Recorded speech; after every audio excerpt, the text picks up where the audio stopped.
Have you ever noticed that after you share a big dream or a sudden blessing, things suddenly get harder? You feel a burst of inspiration, you tell someone you trust, and almost immediately the atmosphere changes. Doubt creeps in, obstacles multiply, and that fire you felt in your spirit starts to flicker. We're taught to be open and to love everyone, but there is a profound difference between being loving and being an open book. There are sacred parts of your journey that were never meant for public consumption. In fact, some truths are so delicate that the moment you speak them, you unintentionally invite a level of spiritual opposition you weren't prepared to handle. It isn't about being secretive. It's about stewardship. It's about understanding that your words carry weight, and not every ear is assigned to hear what God is whispering to your heart. The first thing you must learn to protect is your next move. When a new vision begins to take shape, your first instinct is often to announce it.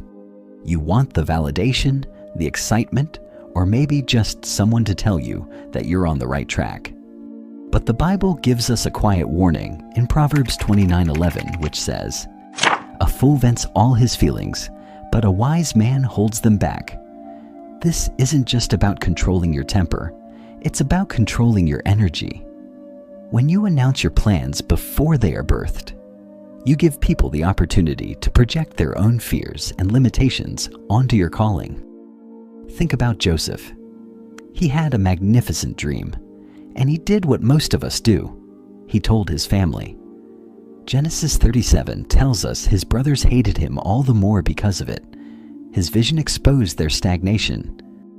Sometimes God hides your plans not to punish you, but to protect you from the opinions of people who aren't equipped to carry the weight of your future. Move quietly and let your results do the preaching. The second thing to keep sacred is the specific revelation God speaks to you in secret. There is an intimacy between you and the Father that is meant to stay private. We live in a culture that demands we broadcast every thought, but some things are meant for your altar, not your audience. When God speaks a deep conviction or a specific promise to your soul, it is holy ground. If you spend it too quickly in conversation, it can lose its purity. Think of Mary, the mother of Jesus.